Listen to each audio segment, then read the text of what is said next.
Hello everyone, welcome eight captain Batra classes. बच्चों, last time हम लोग चर्चा कर रहे थे इंटीग्रेशन के बारे में और हम लोगों ने फर्स्ट लेक्चर में देखा था कि इंटीग्रेशन होता क्या है और उसके पश्चात इंटीग्रेशन में हम किस तरह से क्वेश्चन को सॉल्व करते हैं। तो लास्ट टाइम में आपने देखा कि इंटीग्रेशन को सॉल्व के क्वेश्चन को सॉल्व करने के लिए आपके पास दो टाइप के प्रश्न दिए जाते हैं, एक वेल नोन इंटीग्रल और एक अननोन। वेल नोन में आप लोग क्या करते हैं, वेल नोन का आपको डायरेक्ट रिजल्ट याद रहता है। अननोन में भी आपने देखा कि अननोन में आप दो टाइप के इंटीग्रेशन को आपने देखा, जिसमें कुछ प्रश्न ऐसे होते थे जो स्टैंडर्ड रिजल्ट पर आधारित थे और कुछ प्रश्न ऐसे थे जो स्पेशल प्रोसीजर पर आधारित थे। स्टैंडर्ड रिजल्ट वालों को हम लोगों ने देख लिया था।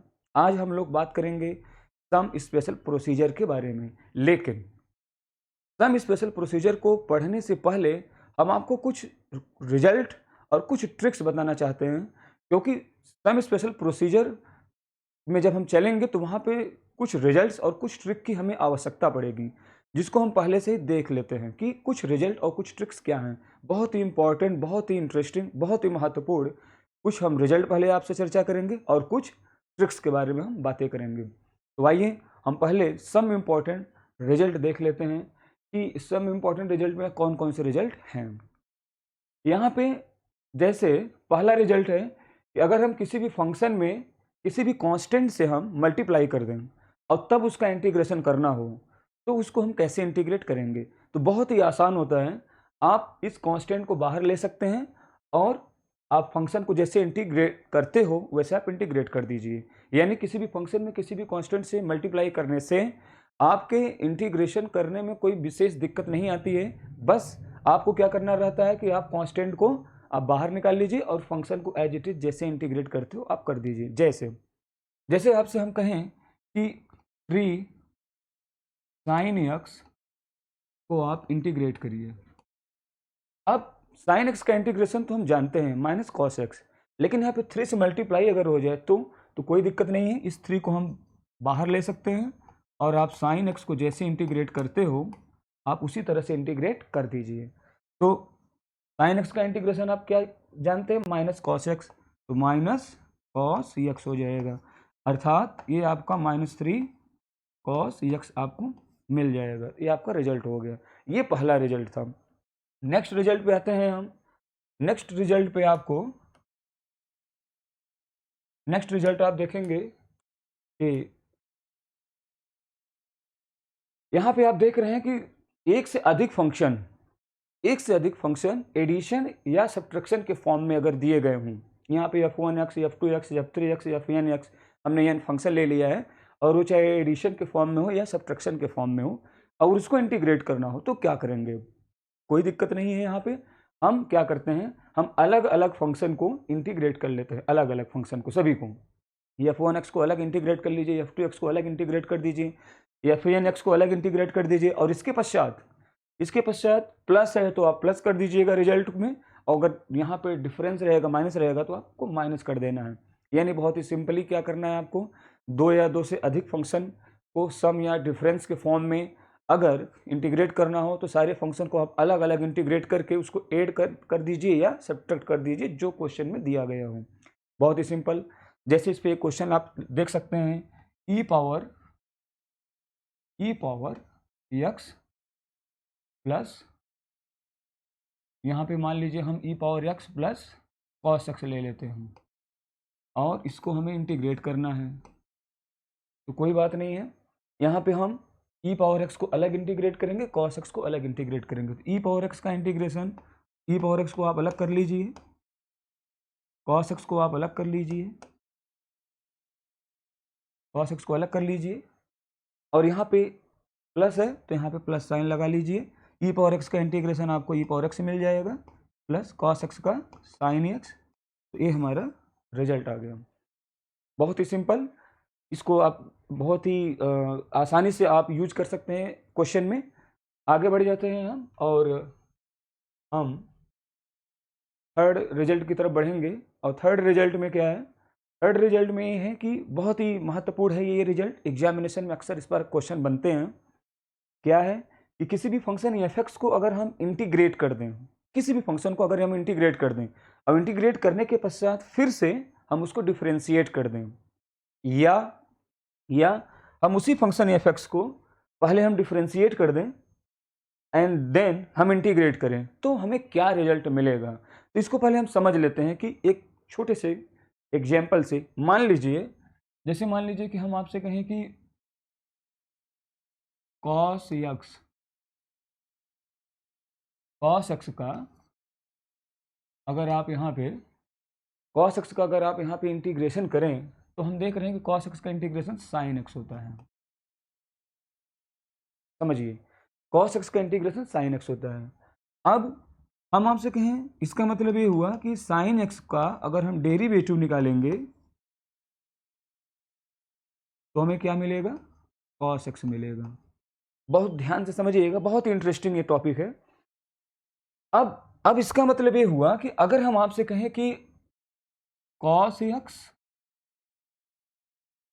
का इंटीग्रेशन करके जो भी आएगा उसका अगर हमें d/dx करना हो तो क्या मिलेगा। तो बहुत ही इंटरेस्टिंग बात यहाँ पे ये है कि हम जानते हैं cos x का इंटीग्रेशन का मतलब, cos x का इंटीग्रेशन का मतलब हमें वो फंक्शन फाइंड करना है जिसका डेरिवेटिव करें तो हमें cos x ही मिले, जिसका डेरिवेटिव करें तो cos x मिले। इसका मतलब अब cos x का के लिए वो फंक्शन तो वो तो sin x होता है, sin x का अगर हम डेरिवेटिव करें तो हमें cos x मिलेगा। इसका मतलब ये हुआ कि cos x का इंटीग्रेशन करेंगे तो मुझे मिलेगा sin x, यानी वो फंक्शन जिसका डेरिवेटिव cos x था। अब sin x आ गया, अब sin x का पुनः अगर आप डेरिवेटिव कर देंगे तो फिर से cos x आ जाएगा अगेन। इसका मतलब ये हुआ कि अगर हम किसी भी फंक्शन का इंटीग्रेशन करते हैं तो हमें वो फंक्शन मिलता है जिसका ये डेरिवेटिव होता है। अब फिर से उसका डेरिवेटिव कर देंगे तो हमें अगेन वही फंक्शन वापस मिल जाएगा, यानी अगर हम cos x को इंटीग्रेट करके फिर से डिफरेंशिएट करेंगे तो हमें वापस cos x ही मिलना है।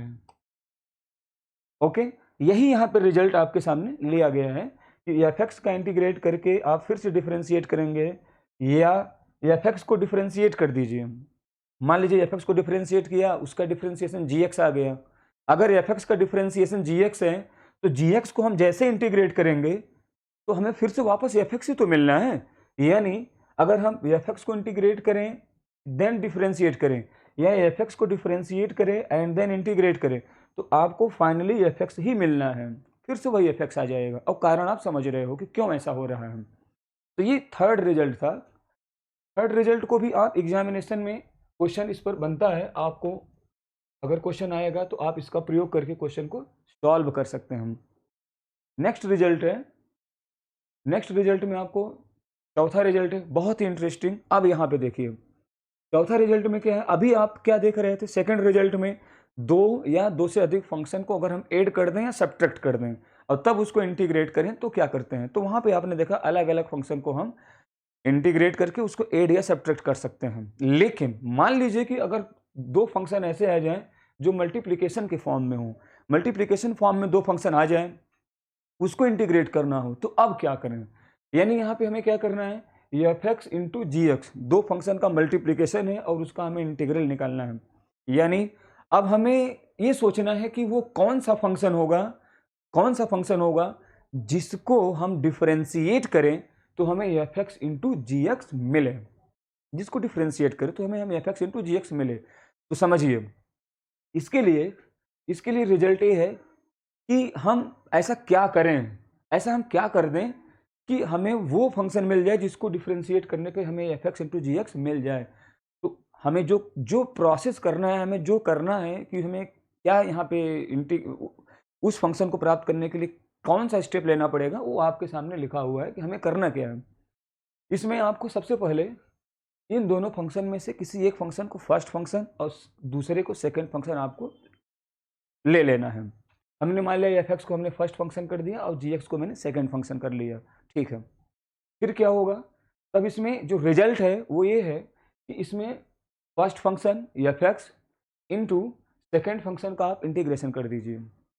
फर्स्ट का को एज इट इज लिख दीजिए, सेकेंड को इंटीग्रेट कर दीजिए, माइनस फिर से आप फर्स्ट फंक्शन का डिफरेंशिएशन कर दीजिए, d/dx ले लीजिए और सेकेंड फंक्शन का इंटीग्रल ले लीजिए। जो भी रिजल्ट आएगा उसका आपको फिर से पुनः इंटीग्रेशन ले लेना है, फिर से उसको इंटीग्रेट कर देना है। इस रिजल्ट से जो हमें फंक्शन मिलेगा, इस रिजल्ट से जो हमें फंक्शन मिलेगा, उस फंक्शन को अगर आप डिफरेंशिएट करेंगे तो आप देखेंगे F X into G x आपको मिल जाएगा। इसका प्रूफ भी है, बहुत ही इंटरेस्टिंग, बहुत ही सुंदर सा है।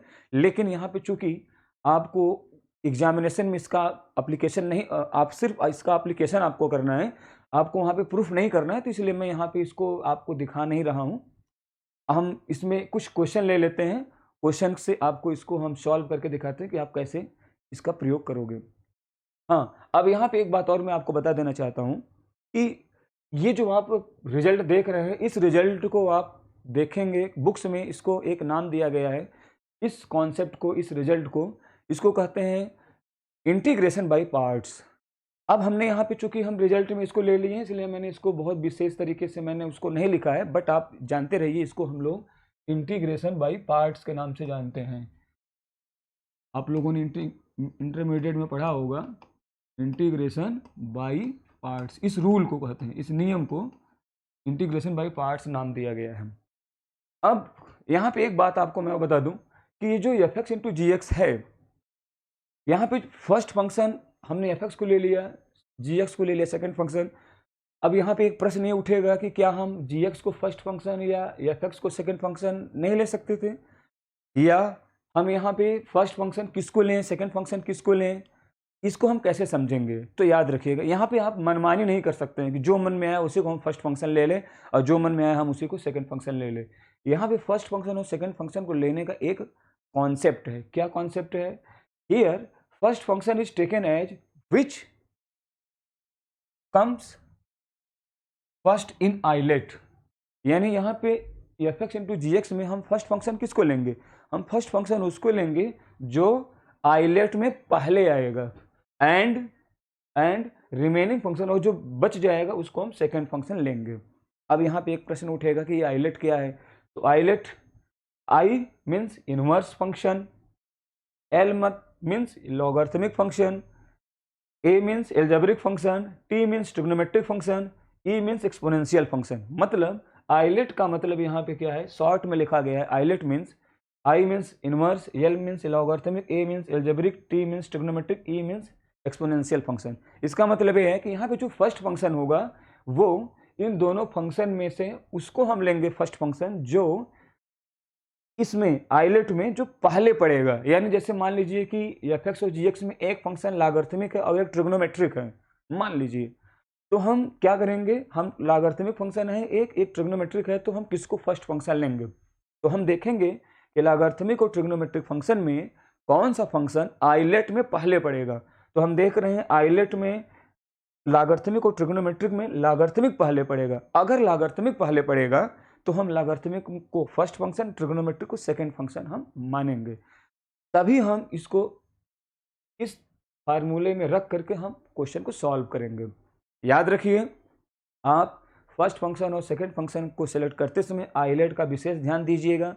अगर आप गलती करेंगे, अगर आप आइलेट को फॉलो नहीं करेंगे तो आप बहुत बड़ी समस्या में आ जाएंगे। कैसे आ जाएंगे, हम आपको एक एग्जाम्पल के थ्रू समझाने का प्रयास करेंगे। देखिए कि अगर आप आइलेट को नहीं मानते हैं, आइलेट के रूल्स को नहीं समझेंगे, आप मनमानी ढंग से कर देंगे तो क्या हो सकता है। जैसे मान लीजिए कि हम आपसे कहें कि यक्स इंटू कॉस यक्स, इसको इंटीग्रेट करिए, ये दो फंक्शन आ गया। अब यहाँ पे दो फंक्शन का मल्टीप्लिकेशन है, तो ये इंटीग्रेशन बाय पार्ट से लगेगा, जो कि चौथे रिजल्ट में मैंने आपको दिखाया था। अब यहाँ पे हमें सेलेक्ट करना है फर्स्ट फंक्शन और सेकंड फंक्शन। फर्स्ट फंक्शन और सेकंड फंक्शन को सेलेक्ट करके ही हम इंटीग्रेशन बाय पार्ट्स को अप्लाई करेंगे। अब हमें ये पता करना है कि इसमें फर्स्ट फंक्शन किसको माने, सेकंड फंक्शन किसको माने, तो हम आइलेट में चले जाते हैं और आइलेट बताएगा कि हमें किसको फर्स्ट मानना है, किसको सेकंड। आइलेट में हम जाएंगे तो यहाँ पे हम देख रहे हैं एल्जेब्रिक और ट्रिग्नोमेट्रिक फंक्शन है। आइलेट में हम देखेंगे एल्जेब्रिक पहले पड़ता है और ट्रिग्नोमेट्रिक बाद में, अर्थात हम यक्स को फर्स्ट फंक्शन और कॉस एक्स को सेकंड फंक्शन ले लेते हैं। एल्जेब्रिक हो गया, ट्रिग्नोमेट्रिक हो गया। अब क्या करना है, अब हम इसमें जो हमारा रिजल्ट था, चौथा वाला रिजल्ट जिसे हम इंटीग्रेशन बाय पार्ट्स के नाम से जानते हैं, उसको अप्लाई कर देते हैं। तो क्या नियम था कि फर्स्ट फंक्शन इंटू सेकेंड का इंटीग्रल यानी cos x का sin x minus first function का डेरिवेटिव, तो x का डेरिवेटिव तो 1 होता है, 1 इंटू cos x का इंटीग्रल sin x ले लिया, और जो भी आए उसका हमें पुनः फिर से इंटीग्रल ले लेना है। 1 का sin x में मल्टीप्लाई करेंगे तो sin x ही आएगा, और sin x का हमें फिर से इंटीग्रेशन कर देना है। तो हम जानते हैं sin x का माइनस cos x होता है, तो माइनस cos x यानी इस तरह से हम ले लेंगे। अब इसको थोड़ा सा और सॉल्व कर लेते हैं, तो x sin x minus minus plus होकर के ये cos x हो जाएगा। तो ये हमारा इंटीग्रल आ गया। अब आप चाहें तो आप x sin x plus cos x को डिफ्रेंशिएट करके देख सकते हैं, आपको x इंटू cos x ही मिलेगा। ये हमारा इंटीग्रल आ गया। अब यहाँ पे एक काम करते हैं, अभी हमने क्या किया इस क्वेश्चन में, हमने आइलेट को फॉलो किया। अब हम एक काम करते हैं, हम आइलेट को फॉलो नहीं करते हैं और जरा देखते हैं कि अगर हम आइलेट को फॉलो नहीं करें तो क्या हो सकता है। यानी अभी हमने आइलेट को फॉलो किया तो x को फर्स्ट फंक्शन, cos x को सेकंड फंक्शन ले लिया। अगर हम आइलेट को फॉलो ना करें फिर देखते हैं क्या हो सकता है। यानी हम cos x को फर्स्ट फंक्शन ले लेते हैं और x को सेकंड फंक्शन ले लेते हैं और फिर देखते हैं कि क्या होता है। तो देखिए हम इसको उल्टा कर देते हैं, फर्स्ट फंक्शन सेकंड फंक्शन कर दिया। अब देखिए क्या हो सकता है। तो मैंने क्या किया कि फर्स्ट फंक्शन यानी cos x into second function का इंटीग्रल, x का इंटीग्रल होता है x स्क्वायर अपॉन 2 कर दिया, माइनस फर्स्ट का डेरिवेटिव cos x का डेरिवेटिव होता है माइनस साइन x, तो माइनस माइनस मिलके प्लस हो जाएगा और मैंने यहाँ पे ले लिया साइन x का second derivative, sorry second function x, उसका हमें क्या करना है, उसका इंटीग्रल करना है। तो यहाँ पे हो जाएगा x स्क्वायर अपॉन 2, हमने इंटीग्रेट कर दिया और जो भी आया उसको हम पुनः फिर से हम इंटीग्रेट करेंगे। तो ठीक है, चलते हैं, हम आगे बढ़ते हैं और यहाँ पे हो जाएगा हमें cos x into X square upon 2 plus 1 upon 2 मैंने ले लिया बाहर, अंदर क्या रहेगा, अंदर हो जाएगा आपका sine x into X square D X. अब यहाँ पे हम देख रहे हैं फिर से दो फंक्शन आ गया मल्टीप्लिकेशन के फॉर्म में। इंटीग्रेशन बाय पार्ट्स का प्रयोग करना है, हमें आइलेट को फॉलो नहीं करना है। आइलेट को फॉलो नहीं करना है तो अगेन साइन एक्स को हम मानेंगे फर्स्ट फंक्शन, एक्स स्क्वायर को हम मान लेंगे सेकेंड फंक्शन। फिर से हम जब आगे बढ़ेंगे तो फर्स्ट फंक्शन सेकेंड का इंटीग्रल यानी एक्स स्क्वायर का इंटीग्रल करेंगे तो एक्स क्यूब अपॉन 3 आ जाएगा। फिर से आप माइनस लगाएंगे, माइनस करेंगे, साइन एक्स का डेरिवेटिव करेंगे तो cos x आ जाएगा और एक्स स्क्वायर का इंटीग्रल करेंगे तो एक्स क्यूब अपॉन 3 आ जाएगा फिर से। यानी आप देख रहे हैं जैसे जैसे आप आगे बढ़ेंगे ये फंक्शन आपको मिलता रहेगा, ये समाप्त नहीं होने वाला है। यानी ये बढ़ता रहेगा, खत्म नहीं होगा, कोई ऐसा पॉइंट नहीं आएगा जहां पर कि आपका कैलकुलेशन समाप्त हो जाए। ये अनंत काल तक इसी तरह से चलता रहेगा, क्योंकि फर्स्ट फंक्शन अगर आपने ट्रिग्नोमेट्रिक ले लिया है तो ट्रिग्नोमेट्रिक फंक्शन का आपको डेरिवेटिव लेना है। ट्रिग्नोमेट्रिक फंक्शन का डेरिवेटिव कभी समाप्त नहीं होगा।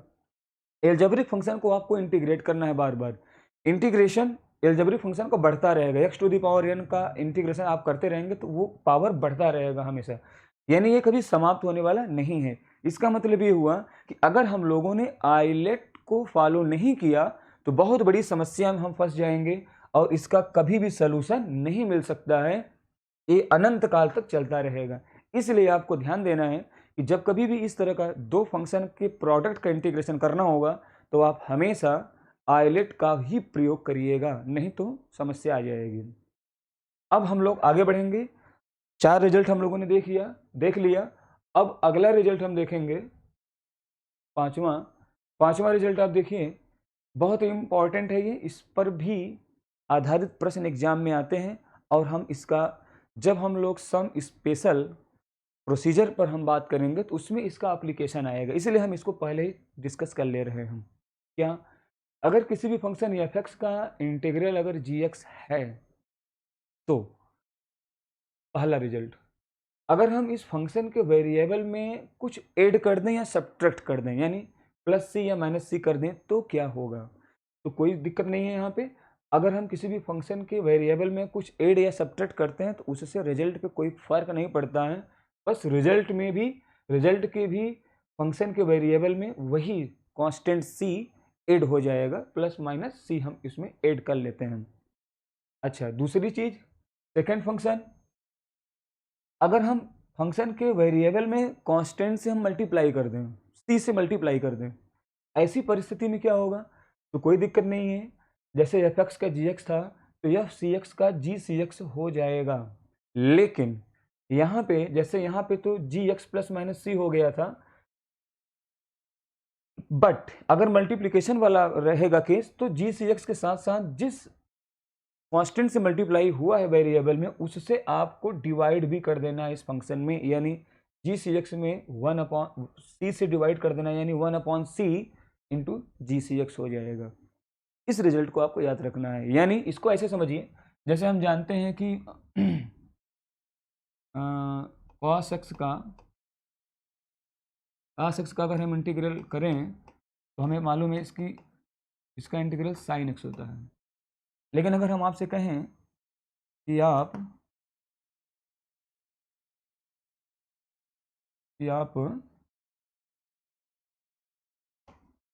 cos x -7 आप इसका इंटीग्रल करिए, तो कोई दिक्कत नहीं है। अगर cos x का इंटीग्रल sin x है तो cos x -7 का भी इंटीग्रल sin x -7 हो जाएगा, कोई अंतर आने वाला नहीं है। ऐसे ही अगर हम आपसे कहें कि cos 5x का इंटीग्रल बताइए, तो कोई दिक्कत नहीं है। अगर cos x का इंटीग्रल sin x है तो cos 5x का इंटीग्रल sin 5x हो जाएगा, और आपने 5 से मल्टीप्लाई किया है वेरिएबल में तो 5 से यहाँ पे डिवाइड हो जाएगा, ये आपको रिजल्ट मिल जाएगा।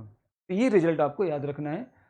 5 रिजल्ट आपने देखा, इन पांचों रिजल्ट का प्रयोग आपको जब हम some special type of procedure में चलेंगे तो वहाँ पे इसका एप्लीकेशन होगा, इसका यूज होगा, इसलिए हमने पहले ही इसको देख लिया। अब हम आगे बढ़ेंगे और कुछ ट्रिक्स देखेंगे, हम सम इम्पॉर्टेंट ट्रिक। इसका भी प्रयोग जब हम प्रोसीजर वाले केस में आएंगे तो वहाँ पे इसका प्रयोग होगा, इसलिए इन सबको हम पहले ही देख ले रहे हैं। पहले से देखे रहेंगे तो हमें आगे इसको यूज करने में बहुत ही आसानी होगी, बहुत ही मदद मिलेगा। ट्रिक में क्या है? पहला ट्रिक है, बहुत ही महत्वपूर्ण ट्रिक है, इस पर ढेर सारे प्रश्न बनते हैं। जैसे यहाँ पे है कि ई पावर एक्स ब्रैकेट में f x plus f dash x है, यानी एक फंक्शन है और उस फंक्शन का डेरिवेटिव है, दोनों को ऐड किया गया है।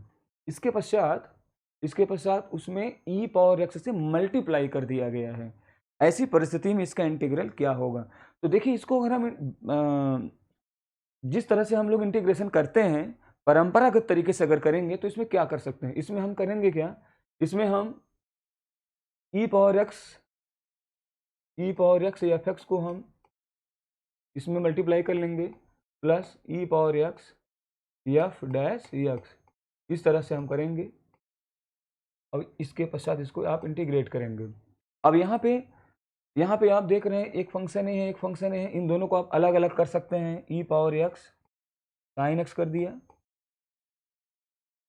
और इसको भी हमने अलग कर लिया, दूसरे वाले को e power x f dash x, sorry sine x नहीं, ये एफ एक्स है, ये एफ एक्स है और यहाँ पे एफ डैश एक्स है। इन दोनों को हमने अलग अलग कर लिया। अब यहाँ पे हम देख रहे हैं कि ये तो दो फंक्शन का प्रोडक्ट है, ये भी दो फंक्शन का प्रोडक्ट है। तो फिर से वही आप जो सम इम्पोर्टेंट रिजल्ट देख रहे थे, चौथा रिजल्ट इंटीग्रेशन बाय पार्ट्स वाला, उसी का प्रयोग करेंगे। इसमें आइलेट का प्रयोग करते हुए आप इसको इंटीग्रेट करेंगे, इसको इंटीग्रेट करेंगे, फिर लास्ट में इसको ऐड कर देंगे। लेकिन हो जाएगा, आपको सोल्यूशन मिल जाएगा, लेकिन इसमें टाइम बहुत लग जाएगा। जबकि इसका जो सोल्यूशन है जो लास्ट में आना है वो क्या आना है? वो आएगा ई पावर एक्स एफ एक्स। अगर इस तरह का क्वेश्चन है तो हम इतना बड़ा प्रोसेस करने से हमें क्या फ़ायदा है? हम इसको नहीं करेंगे। हम एग्जामिनेशन में सीधे अगर इस फॉर्मेट पे कोई भी क्वेश्चन आया है तो हम सीधे सीधे हम इस ट्रिक का प्रयोग करके हम आगे बढ़ जाएंगे, मतलब तुरंत 1 सेकंड में आपका आंसर आ जाएगा, क्वेश्चन सॉल्व हो जाएगा। जैसे हम आपसे कहें कि integral e power x tan inverse x plus 1/1 plus x square D x. अगर हमें इसको इंटीग्रेट करना हो तो जरा सोचिए, अब अगर आप इसको परंपरागत तरीके से करेंगे, जैसे हम लोग इंटीग्रेशन करते हैं, यानी हम क्या करें, हम इसका अंदर मल्टीप्लाई कर लें, e power x tan inverse x plus e के power x upon one plus x square कर लें, और फिर उसको अलग करके हम आइलेट का प्रयोग करके हम इसको इंटीग्रेट करें, तो आप सोच सकते हैं कितना टाइम लग जाएगा।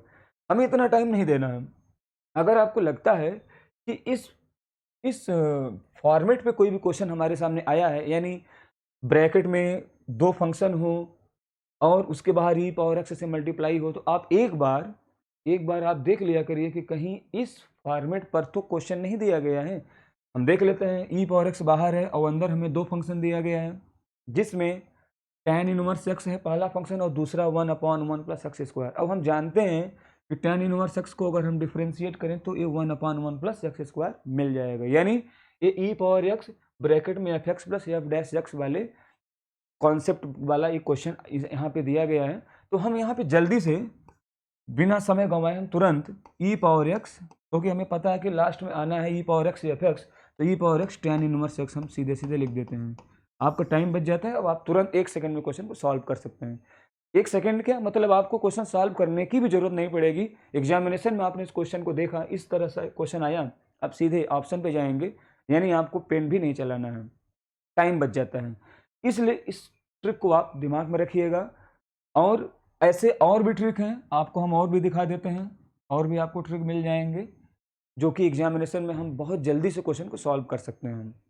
जैसे सेकंड ट्रिक है, अब इसी पर जैसे पहला वाला है सेम वैसे ही सेकंड वाला है, लेकिन थोड़ा सा अंतर है। क्या, यहाँ पे ई पावर एक्स की जगह पे ई पावर के एक्स है, यानी एक्स में एक कांस्टेंट से मल्टीप्लाई है, और ब्रैकेट में f x plus f dash x में एफ एक्स में एफ डैश एक्स में तो नहीं, एफ एक्स में के से मल्टीप्लाई है यहाँ भी, यानी यहाँ पे के से मल्टीप्लाई कर दिया गया है और इस एफ एक्स में के से मल्टीप्लाई कर दिया जाए, यानी ई पावर के एक्स कर दिया जाए और एफ एक्स में के से मल्टीप्लाई अगर कर दिया जाए, ऐसा अगर क्वेश्चन आ जाए तो इसमें भी आप याद रखिएगा, इसका भी रिजल्ट वही आएगा जैसे इसके पहले आता था। यानी यहाँ पे ई पावर एक्स था तो यहाँ ई पावर एक्स की जगह के एक्स है तो ई के पावर के एक्स आ जाएगा, एंड यहाँ पे केवल फंक्शन लेंगे, यहाँ फंक्शन में के से मल्टीप्लाई नहीं करेंगे, केवल ई पावर के एक्स इंटू एफ एक्स लीजिएगा, आपका रिजल्ट आ जाएगा। जैसे जैसे यहाँ पे जैसे मान लीजिए आपको क्वेश्चन दे दिया e power x e power two x ले लेते हैं, हाँ, ब्रैकेट में two sine x plus two sine x plus cos x, ये हमने ले लिया डी एक्स, इसका इंटीग्रेशन करना है तो कोई दिक्कत नहीं है। यहाँ पे हम देख रहे हैं ई पावर के एक्स है, के टू एक्स, तो यहाँ पे के की जगह पे टू है तो टू साइन एक्स। अब साइन एक्स का अगर हम डेरिवेटिव देखें तो हमें कॉस एक्स मिलेगा, इसका मतलब ई के पावर के एक्स के F x plus f dash x वाले ट्रिक पर आधारित एक क्वेश्चन दिया गया है। तो हम इसको जल्दी से ई पावर टू एक्स इंटू, अब यहाँ पे एफ एक्स सिर्फ लेना है, यानी साइन एक्स ले लेंगे, साइन एक्स ले लिया, ये आपका रिजल्ट आ गया, ये टाइम बच जाता है, इसलिए आप इसको भी दिमाग में रखिएगा। हम इसके बाद नेक्स्ट ट्रिक देखेंगे, थर्ड। थर्ड को देखिए, बहुत इंटरेस्टिंग ये भी है, एग्जामिनेशन में ये सारे ट्रिक आपको बहुत ही हेल्प करते हैं क्वेश्चन को जल्दी सॉल्व करने में। क्या है यहाँ पे, अब यहाँ पे देखिए, यहाँ पे आपको दिखाई देगा कि ऐसा क्वेश्चन जिसमें आपको दिखाई देगा कि डिनोमिनेटर में हमें फंक्शन दिख रहा है, डिनोमिनेटर में, और न्यूमेरेटर में हमें उस फंक्शन का डेरिवेटिव दिख रहा है। अगर इस तरह से कोई क्वेश्चन आ जाए तो क्या करेंगे, तो कोई बात नहीं है, इस तरह के क्वेश्चन को हम लोग सीधा डायरेक्ट लॉग डिनोमिनेटर में जो फंक्शन था उसको आप लॉग के साथ आप उसको ले लेंगे, यानी लॉग एफ एक्स का मॉड। जैसे जैसे इसमें कुछ क्वेश्चन देखिए आप, जैसे मान लीजिए हम आपसे कहें कि इंटीग्रल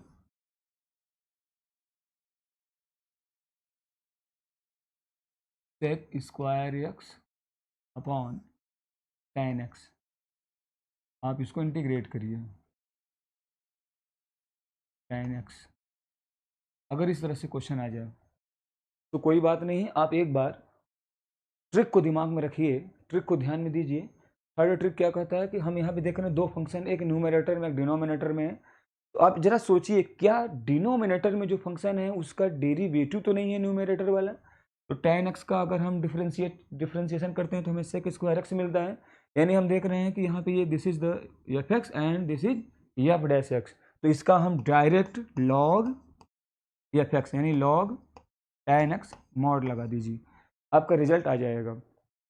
हमें बहुत ज़्यादा कैलकुलेशन नहीं करना पड़ेगा, हम तुरंत इस ट्रिक के माध्यम से हम क्वेश्चन को सॉल्व कर सकते हैं। इसलिए बहुत ही महत्वपूर्ण ट्रिक्स हैं ये सब, आप इसको दिमाग में रखिएगा, एग्जामिनेशन में बहुत ही हेल्प करता है ये। आगे बढ़ जाते हैं और नेक्स्ट हमारा जो ट्रिक है वो भी कुछ ऐसे ही है, बस अंतर यहाँ पे ये है कि थर्ड वाले में डिनोमिनेटर में फंक्शन था और न्यूमरेटर में डेरिवेटिव, लेकिन फोर्थ वाले में न्यूमरेटर में ही फंक्शन भी है और फंक्शन का डेरिवेटिव भी है, यानी एफ एक्स भी है, एफ डैश एक्स भी है। अब ऐसी परिस्थिति में क्या करेंगे? तो याद रखिए, जब फंक्शन डिनोमिनेटर में हो, डेरिवेटिव न्यूमरेटर में हो, तो लॉग लिया जाएगा फंक्शन का। और अगर फंक्शन और फंक्शन का डेरिवेटिव दोनों न्यूमरेटर में ही होगा तो हम फंक्शन का होल स्क्वायर अपॉन 2 कर देते हैं, रिजल्ट हमारा आ जाता है। अर्थात इसका मतलब ये हुआ कि जैसे integral sign inverse x into 1/1 minus x, अगर इस तरह से दिया गया हो dx, इसको इंटीग्रेट करिए। अब देखिए, ये देखने में तो बहुत ही अजीब सा क्वेश्चन लग रहा है, बहुत ही अजीब सा। इसको अगर आप इस तरह से सोचें कि यार ये तो दो फंक्शन का प्रोडक्ट है और हम इसमें आइलेट का प्रयोग करें, तो बहुत ही परेशानी में आप चले जाएंगे, बहुत ही उलझने आएंगी और शायद आप इसको सॉल्व भी ना कर पाएँ एग्जामिनेशन में। क्यों? क्योंकि अब यहाँ पे आइलेट का प्रयोग करेंगे आप तो बड़ी दिक्कतें आने वाली हैं। लेकिन ज़रा सोचिए, हमें इसको देखने से आपको ऐसा नहीं लग रहा है कि ये तो एक फंक्शन है साइन इनवर्स एक्स, और ये जो दूसरा फंक्शन है ये तो इस फंक्शन का डिफरेंशिएशन है। साइन इनवर्स एक्स का डिफरेंशिएशन 1/√1 माइनस एक्स स्क्वायर होता है, यानी ये तो एफ एक्स है और ये एफ डैश एक्स लिखा हुआ है। इसका मतलब सीधे सीधे हम इसको फंक्शन का whole square sine inverse X whole square upon 2, आप इस तरह से कर सकते हैं, रिजल्ट तुरंत आ जाएगा। अब आप आइलेट से इसको सॉल्व करने की ज़रूरत नहीं है, अगर आपको ये ट्रिक पता है तो ये सब ट्रिक जो है बहुत ही हेल्पफुल होते हैं, इसलिए आप इसको दिमाग में रखिएगा। हम आगे बढ़ जाते हैं। अभी 4 ट्रिक हम लोगों ने देखा, नेक्स्ट 5वां ट्रिक है बहुत ही इंपॉर्टेंट, और ये 6वां ट्रिक देखिए। ये 5 और 6 ये दोनों बहुत ही इंपॉर्टेंट है, दोनों सिमिलर है, एक जैसे दिख रहे होंगे, बस अंतर ये है कि यहाँ पे e power ax sine B x है और यहाँ पे e power ax cos B x है। साइन और कॉस का अंतर है। एग्जाम में इस पर भी आधारित प्रश्न ढेर सारे पूछे जाते हैं, और हम इस तरह के क्वेश्चन को अगर हम आइलेट का प्रयोग करके, यानी आइलेट मीन्स दो फंक्शन का प्रोडक्ट के फॉर्म में जिसमें हम आइलेट का प्रयोग करते हैं, अगर उस तरह से अगर करेंगे हम इंटीग्रेशन बाय पार्ट्स की तरह, तो बड़ा समय लग जाता है इसको सॉल्व करने में। हम इसको कम समय में कैसे सॉल्व करें, उसके लिए बहुत ही इंपॉर्टेंट और बहुत ही महत्वपूर्ण यहाँ पर ट्रिक है, उसको देखिए।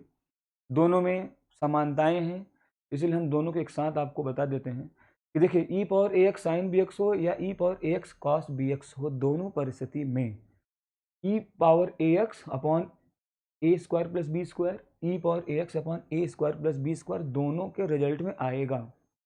इसके पश्चात क्या करना है? इसके पश्चात यहाँ पे साइन बी एक्स है तो साइन बी एक्स, यहाँ पे कॉस बी एक्स है तो कॉस बी एक्स आ जाएगा। अब साइन वाले केस में साइन तो लेना ही है, साइन आपने ले लिया पहले, अब हमारे पास कॉस बच गया, तो साइन अगर आपने पहले ले लिया तो कॉस को आप बाद में ले लीजिएगा, कॉस बी एक्स। और कॉस वाले केस में अगर आपने पहले कॉस को ले लिया है तो साइन बाद में आएगा, आप वहाँ पे पहले कॉस देन साइन, साइन वाले में पहले साइन और लास्ट में कॉस आएगा। एक बात और याद रखिएगा, साइन चाहे पहले पढ़े या लास्ट में पढ़े हमेशा प्लस साइन में ही रहेगा, यहाँ पे पॉजिटिव, यहाँ पे पॉजिटिव रहेगा। कॉस अगर पहले रहेगा तो प्लस साइन के साथ रहेगा और बाद में आएगा तो माइनस साइन के साथ। क्योंकि इस केस में कॉस पहले पड़ गया है इसलिए प्लस साइन के साथ रहेगा, और इस केस में कॉस बाद में पड़ा है इसलिए इसको हम माइनस साइन के साथ लेंगे। इसके पश्चात एक काम और करिएगा, साइन और कॉस में जो पहले रहेगा उसमें पहले वाले, अब यहाँ पे देखिए यहाँ पे दो कांस्टेंट है, एक ए और एक बी। पहले ए आया है, एक बी आया है। पहले वाला जो फंक्शन में ए से, यानी जो पहले फंक्शन पड़ेगा उसमें पहले वाले कांस्टेंट से, और जो बाद में पड़ेगा फंक्शन उसमें बाद वाले कांस्टेंट से मल्टीप्लाई कर दिया जाता है। ये याद रखने का तरीका है। बाकी आप इसको चाहे डायरेक्टली याद कर लीजिए, या अगर आप इसको दिमाग में रखना चाहते हैं कि ये हुआ कैसे, तो इसको याद करने का एक तरीका है सिर्फ ये। इसको, इसका मतलब है कि जैसे e power x sine B x है, तो आपको करना क्या है कि e power a x upon a square plus b square तो लेना ही है, ये ले लिया। अब अगर साइन का केस है तो यहाँ पे साइन आएगा, साइन बी एक्स। साइन अगर आ गया है तो इसके पश्चात कॉस आएगा, यानी साइन आ चुका है तो कॉस आएगा, कॉस ले लिया। अब ध्यान दीजिएगा, अगर कॉस वाला यही केस होता तो हम पहले कॉस आता, लास्ट में साइन आता। अब यहाँ पे एक बात और ध्यान दीजिएगा याद रखने के लिए, कि कॉस अगर कभी भी बाद में पड़ेगा तो वो हमेशा माइनस साइन के साथ आएगा, और साइन चाहे पहले पड़े या बाद में पड़े वो हमेशा प्लस साइन के साथ रहेगा। इसीलिए यहाँ पे कॉस बाद में पड़ा है तो यहाँ पे माइनस लिया गया है, और यहाँ पे कॉस पहले पड़ गया है इसलिए प्लस साइन के साथ है। साइन चाहे पहले पड़े चाहे बाद में पड़े वो हमेशा प्लस साइन के साथ रहेगा। इसके पश्चात एक काम और करना है आपको, पहले कांस्टेंट ए है, बाद का कांस्टेंट बी है, तो पहले वाले फंक्शन में ए से मल्टीप्लाई और बाद वाले फंक्शन में बी से मल्टीप्लाई कर दिया जाता है। यही आपको याद रखना है। याद रखेंगे तो इस पर आधारित प्रश्न बहुत ही जल्दी आप कर पाएंगे। कैसे कर पाएंगे, अब एक छोटा सा हम एक क्वेश्चन ले लेते हैं। देखिए, जैसे मान लीजिए कि e power 3x sign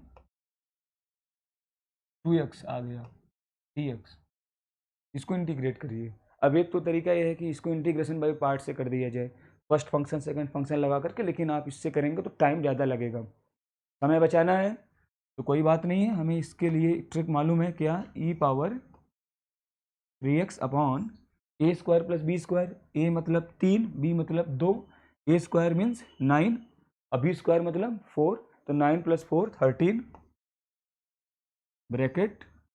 sign है पहले तो साइन 2x, साइन आ चुका है तो फिर कास आएगा, कास बाद में जा रहा है तो माइनस साइन के साथ रहेगा, cos 2x। अब पहला कांस्टेंट 3 है, दूसरा 2 है, पहला फंक्शन में 3 से और दूसरे फंक्शन में 2 से मल्टीप्लाई कर दीजिए, रिजल्ट आ गया। ये आप ट्रिक का प्रयोग करके बहुत ही आसानी से बहुत जल्दी इसको आप सॉल्व कर सकते हैं। अब जैसे मान लीजिए कि अगर यहीं पे हम आपसे कहें कि ई पावर 2x साइन की जगह पे हम कॉस ले लेते हैं, cos 5x dx, अगर इस तरह से आ जाए तो क्या करेंगे, तो कोई बात नहीं है, वही सेम नियम, क्या कि हम इसको ई power 2x upon a square plus b square, यानी 2 का स्क्वायर और 5 का स्क्वायर, 4 और 25 29 आ जाएगा, ब्रैकेट। पहले कॉस है, अब कॉस पहले पड़ रहा है इसलिए प्लस साइन के साथ रहेगा, कॉस आ चुका है तो लास्ट में साइन आएगा, और साइन चाहे पहले आए चाहे बाद में आए वो हमेशा प्लस साइन के साथ रहेगा। दूसरी बात, अब यहाँ पे पहला कांस्टेंट 2 है, दूसरा 5 है, तो पहले फंक्शन में 2 से और दूसरे फंक्शन में हम 5 से मल्टीप्लाई कर देते हैं, 5 से, रिजल्ट आ गया। ये है हमारा इस ट्रिक का एप्लीकेशन। हम इस तरह से क्वेश्चन को सॉल्व कर सकते हैं। ये आपने 6 ट्रिक देखा और इसके पहले आपने 5 रिजल्ट देखा। बहुत ही महत्वपूर्ण इन 5 रिजल्ट और इन 6 ट्रिक को आप दिमाग में रखिएगा। इन ट्रिक और रिजल्ट की मदद से हम आगे जो हम अब केस देखने वाले हैं वहाँ पे इसका बहुत ही अच्छा प्रयोग होगा, अच्छा इसका एप्लीकेशन होगा। हम लोग इंटीग्रेशन के अब लास्ट पड़ाव पर हैं, जिसमें हम लोग अब देखेंगे। अब यहाँ पे हमने फार्मूला देख लिया, वेल नोन रिजल्ट देख लिया, स्टैंडर्ड रिजल्ट देख लिया, कुछ ट्रिक्स भी देख लिया, और अब हमारा काम है कि उन फंक्शन का इंटीग्रेशन जिसमें हम कुछ स्पेशल प्रोसीजर का प्रयोग करते हैं, अब हम उसको देखने जा रहे हैं। यानी अब आप लास्ट चरण में हैं इंटीग्रेशन के, क्या कि integral based on some special procedure, ऐसे ऐसे फंक्शन का इंटीग्रल करना जो कि कुछ विशेष प्रोसीजर पर आधारित होता है। अब इसमें आपको ढेर सारे केस देखने को मिलेंगे, केस बहुत है, लेकिन हम आपको उन्हीं केस पर चर्चा करेंगे जो आपके एग्जामिनेशन यानी एनडीए, एयरफोर्स और नेवी में आता है, उसी पर हम डिस्कस करेंगे। क्योंकि बहुत ज़्यादा हम जान तो लिए, लेकिन उसका हमें एग्जाम में उसका यूज नहीं है तो कोई मतलब नहीं है। हम उन्हीं रिजल्ट्स को देखेंगे जिनका यूज है हमें, जिनका प्रयोग होगा एग्जामिनेशन में। तो हम इसमें सबसे पहले ले लेते हैं पहला, integral of the type like this, इस तरह से। मतलब ऐसा फंक्शन जिसका हमें इंटीग्रेशन निकालना है और वो फंक्शन कुछ इस तरह से हो, यानी 1 में कोई क्वाड्रेटिक एक्सप्रेशन आ जाए, या 1 में रूट में क्वाड्रेटिक एक्सप्रेशन आ जाए, या न्यूमरेटर में ही क्वाड्रेटिक एक्सप्रेशन रूट में आ जाए। ऐसी परिस्थिति में हम ये 3 केस, इन 3 में हम अगर इस तरह से क्वेश्चन आ जाए तो हम ऐसे फंक्शन को इंटीग्रेट कैसे करेंगे। अब ये ना तो वेल नोन रिजल्ट के अंतर्गत आता है, और ना तो अननोन में सम स्टैंडर्ड रिजल्ट के अंतर्गत आता है, न तो सम इम्पॉर्टेंट रिजल्ट के अंतर्गत आता है जो आपने भी लास्ट में 5 रिजल्ट देखा, और ना तो कुछ ट्रिक के अंतर्गत आता है। तो हम इसको कैसे करें, तो कोई बात नहीं है। अब यहाँ पे जो प्रोसीजर है, याद रखिएगा, प्रोसीजर में जो हम स्टेप बताएंगे आपको उसको फॉलो करना है। उससे आप हट के अगर जाएंगे तो आप इंटीग्रेट नहीं कर पाएंगे। आपके दिमाग में पूरा स्टेप याद रहना चाहिए, तभी आप कर पाएंगे। क्या स्टेप है इसमें? बहुत ही आसान स्टेप है। In this type of problem first make perfect square of ax square plus b x plus c, यानी इस क्वाड्रेटिक एक्सप्रेशन को क्या करिए आप, परफेक्ट स्क्वायर बनाइए। अच्छा, आफ्टर दिस, इसके पश्चात given integral convert into some standard result और वेल नोन रिजल्ट। यानी अगर इस तरह का क्वेश्चन आया तो आप सबसे पहले क्वाड्रेटिक एक्सप्रेशन का परफेक्ट स्क्वायर बना लीजिएगा। जैसे परफेक्ट स्क्वायर बनाएंगे आप देखेंगे आपका दिया गया इंटीग्रल या तो वेल नोन इंटीग्रल में कन्वर्ट हो जाएगा, यानी आप जो पहले से जानते हैं उस फॉर्मेट में आ जाएगा, या ये इस तरह का स्वरूप ले लेगा कि आप वो स्टैंडर्ड रिजल्ट से आप उसको इंटीग्रेट कर पाएंगे। तो आइए हम लोग इस पर एक एग्जांपल देख लेते हैं और उसको समझते हैं कि हम कैसे इसको करेंगे। जैसे मान लीजिए 1/x square plus 4x plus 3 आ गया, इसको हमें इंटीग्रेट करना है। अब इसको इंटीग्रेट करना है तो हम देख रहे हैं कि ये तो 1 क्वाड्रेटिक एक्सप्रेशन टाइप का आ गया है। ऐसा हो या यहीं पर रूट लग जाए, या ये न्यूमरेटर में रूट में होता, तीनों स्थितियों में हम सबसे पहले क्या करेंगे, इन दिए गए क्वाड्रेटिक एक्सप्रेशन का परफेक्ट स्क्वायर बनाएंगे। तो आइए कैसे बनाएंगे, देखिए। इसका परफेक्ट स्क्वायर अगर हम बनाएं तो इंटीग्रल 1 परफेक्ट स्क्वायर बनाना सभी लोग जानते हैं इंटरमीडिएट से ही। एक्स के कोफिशिएंट का हाफ के स्क्वायर को ऐड और सब्ट्रैक्ट कर देते हैं। एक्स का कोफिशिएंट 4 है, जिसका हाफ करेंगे 2 आएगा, स्क्वायर 4 होगा, ऐड और सब्ट्रैक्ट करना है। यानी यहाँ पे हो जाएगा x square plus 4x plus 4x, और यहाँ पे हमने 4 को ऐड किया और 4 को सब्ट्रैक्ट किया, और ये 3 पहले से ही है उसको हमने ऐसे ही रहने दिया 3 को। ये इसके पश्चात 1 आप देखेंगे तो ये आपका परफेक्ट स्क्वायर बन चुका होगा, यानी x प्लस 2 का ये स्क्वायर हो गया, और -4 प्लस 3 यानी ये -1 आ गया dx।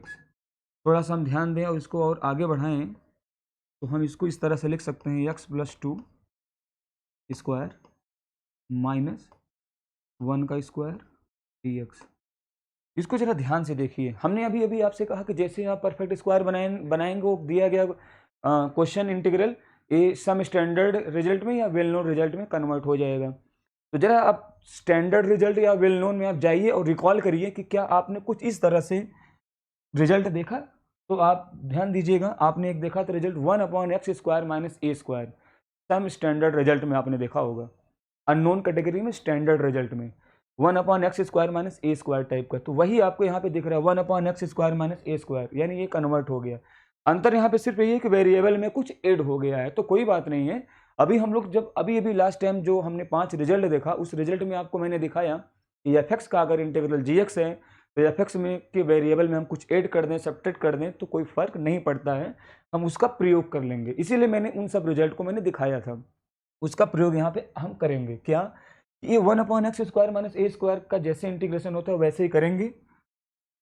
तो हम कर देते हैं, यहाँ पे वेरिएबल में 2 ऐड है तो कोई फर्क नहीं पड़ेगा। तो 1/x² माइनस ए स्क्वायर का होता था 1/2a, 2a एक जगह पे यहाँ पे 1 है, 1/2a log x की जगह पे यहाँ x प्लस 2 आएगा, x plus 2 log x minus a means 1 upon x plus a यानी x प्लस a, और यहाँ पे मॉड लग जाएगा। थोड़ा सा इसको सॉल्व कर देते हैं, ये 1/2 आ जाएगा log x plus 1, x plus 1 हो जाएगा ये, एंड x प्लस 3, और यहाँ पे आप मॉड लगा दीजिए। ये आपका रिजल्ट आ गया, इंटीग्रेट हो गया। अब यहीं पे अगर ये रूट में होता तो यहाँ पे हम रूट लगा देते। तो ये जो रिजल्ट आप देख रहे हैं ये रूट में रहता, यानी 1/रूट में x² माइनस ए स्क्वायर होता, उसको भी आपने स्टैंडर्ड रिजल्ट में देखा हुआ है। अगर यही न्यूमरेटर में रूट में होता तो ये जो आपने सॉल्व किया है यही न्यूमरेटर में रूट में होता, यानी ये रूट x² माइनस ए स्क्वायर वाला के स्टैंडर्ड रिजल्ट पर आधारित हो जाता, उसको भी हम इंटीग्रेट कर सकते थे। तो स्टूडेंट, आज के लेक्चर में हम लोगों ने देखा कि हम लोग सम स्पेशल प्रोसीजर पर आ चुके हैं, और सम स्पेशल प्रोसीजर में हमने एक कैटेगरी देखा, पहला टाइप देखा जिसको आप देख रहे हैं। फर्स्ट टाइप को मैंने देख लिया है, उस पर हमने एक एग्जाम्पल भी कर लिया है। बाकी अब जो केसेस बचे हुए हैं उनको हम नेक्स्ट लेक्चर में देखेंगे। तो आज के लिए बस इतना ही, एंड आई होप कि आप लोग आज के इस लेक्चर को अच्छे से समझ पाए होंगे। आप इसको रिवाइज करिएगा, हम लोग नेक्स्ट लेक्चर में मिलेंगे तो हम बाकी जो और प्रोसीजर वाले केसेस हैं उनको भी हम लोग देखेंगे। Thank you, that's it.